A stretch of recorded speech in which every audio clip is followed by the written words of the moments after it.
pro-vac movement, promoting conversations about vaccine safety. The conversation occurs in a short-stay paediatric assessment unit after an advanced paediatric nurse practitioner notices that the child's immunization records are not completed. Vincent takes this opportunity to ask questions about the child's vaccine history with the dad. After assessing Leon, he has a middle ear infection called otitis media. These are normally caused by a viral infection, therefore this will go away on its own without an antibiotic. Just ensure that he's drinking enough fluids and that if he experiences any discomfort, he could have some paracetamol or ibuprofen. If, however, his health deteriorates or things are not getting better after a few days, come back and see us. The other thing that I can see from Leon's health record is that his 12-month immunisations are outstanding. Is there any reason for this? Yeah, we did get a letter from the GP to get booked in for this, but we've seen on some social media platforms that the MMR vaccine has been linked to autism. It does raise some concerns for us. I would be happy to listen and talk to you about these concerns. Yeah, that would be great actually.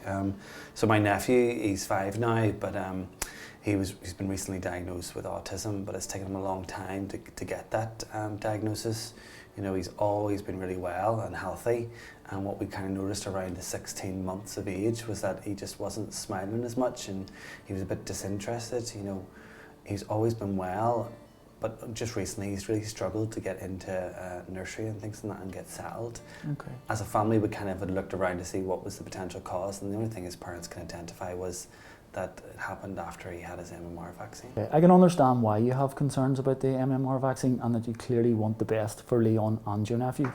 As health professionals, we also want the best for our patients, and this means targeting preventable diseases through safe vaccination programs. We would not vaccinate children if we thought it caused autism. It is also good to hear that your nephew has got a diagnosis and therefore supports can be put in place for his autism. Over the past 10 years, we now have overwhelming evidence from high quality research papers with combined study populations of over 1 million children that the MMR does not cause or trigger autism. Yeah, I didn't know any of that information. That's quite good. I think at the time we were just kind of looking to see what was the potential cause, and we were linking the MMR with his autism diagnosis. Yeah, I understand why you want to find a cause, and there's no simple answer to that. The current view is that autism is caused by a range of genetic and environmental factors, which excludes the MMR. I know it's easy to look back at that period in time whenever you first noticed the early signs of autism in your nephew, consider the factors, see that he had his MMR around that time, and then make the association that the MMR may have been responsible, but we now know through the research that this is not the case. I get that, and actually it gives me some reassurance. I've never really sat down and spoke to anyone about this before. You never hear of anybody having measles, but you always hear of people having autism. That's true. We often don't see many children with measles, and this is thanks to the high uptake of the vaccination programme, and that after 2 doses of the MMR vaccine, children are afforded high levels of immunity. Successful vaccination programmes also makes it difficult for these diseases to spread, and this also protects the most vulnerable, whom for medical reasons may be unable to get vaccinations.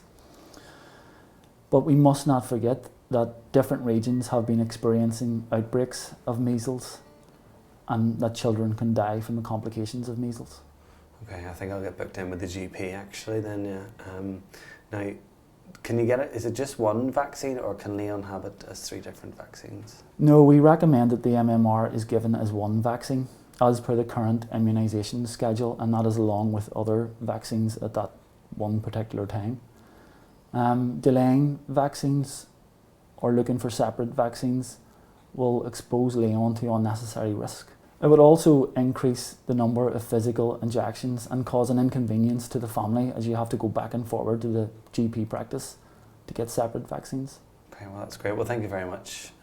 We'll get booked in. You're very welcome, and if you have any questions you can get in touch with us, and I'll give you this wee leaflet as well. Perfect, thank you. No problem.